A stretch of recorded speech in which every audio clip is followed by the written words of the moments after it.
नमस्कार. आज आपण एका खास संस्थेबद्दल बोलणार आहोत. माने ॲग्रो सोल्जर फाउंडेशन. ही एक अशी संस्था आहे जी खरंच जमिनीवर उतरून काम करते आणि लोकांच्या आयुष्यात मोठे बदल घडवतीये. पण सुरुवात कुठून करायची? तर एका अगदी साध्या पण महत्त्वाच्या प्रश्नापासून, की एखाद्या समुदायाला अगदी मुळापासून पुन्हा उभं करायचं असेल तर नेमकं काय लागतं? हाच प्रश्न खरं तर या फाउंडेशनचा कामाचा आत्मा आहे. आणि या प्रश्नाचं उत्तर शोधायला गेलं की समोर उभं ठाकतं एक मोठं आव्हान, एक असं आव्हान जे आपल्या अनेक ग्रामीण भागांमध्ये खोलवर रुजलेलं आहे. तर मग चला जरा खोलवर जाऊन पाहूया, या कामाची गरज नेमकी का आणि कुठून निर्माण झाली. बघा, ग्रामीण भागामधलं चित्रण ते खूप गुंतागुंतीचं असतं. म्हणजे एका बाजूला सामाजिक आर्थिक अडथळे असतात, तर दुसऱ्या बाजूला शेतीतला रोजचा संघर्ष. त्यात भर म्हणजे आरोग्य सुविधांचे वाणवा आणि नवीन काहीतरी शिकायचं म्हटलं तर संधींची कमतरता. ह्याच सगळ्यामधून एका शाश्वत म्हणजे टिकणाऱ्या विकासाची गरज निर्माण होते. आणि मग याच गरजेला उत्तर देण्यासाठी या कथेच्या नायकाचा प्रवेश होतो. नाव आहे Mane agro soldier foundation. Agro soldier हे नाव ऐकूनच किती छान वाटतं नाही का? या नावामागे एक खूप सुंदर कल्पना आहे.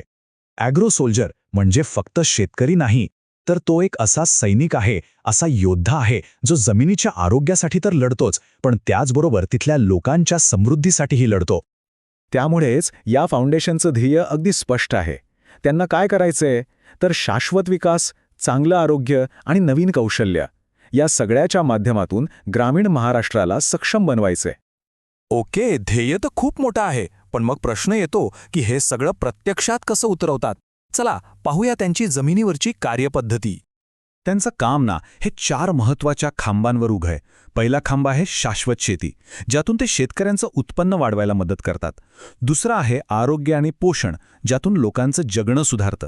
तिसरा समुदाय विकास, ज्यातून तरुण आणि महिलांच्या हातात कौशल्य येतात.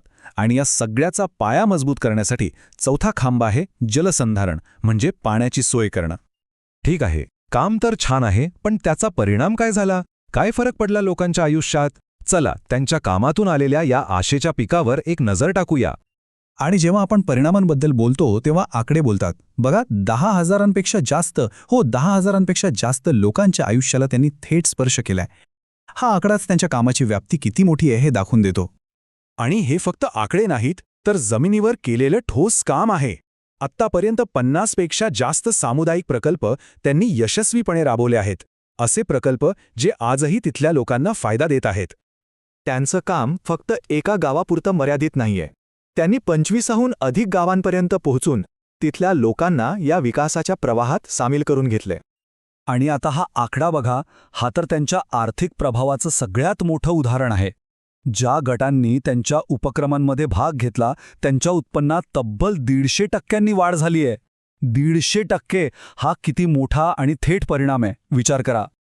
हे सगळं ऐकून, हे आकडे पाहून एक प्रश्न मनात नक्कीच येतो की या इतक्या मोठ्या आणि चांगल्या बदलाचा भाग आपणही बनू शकतो का? आणि याचं उत्तर आहे हो, नक्कीच.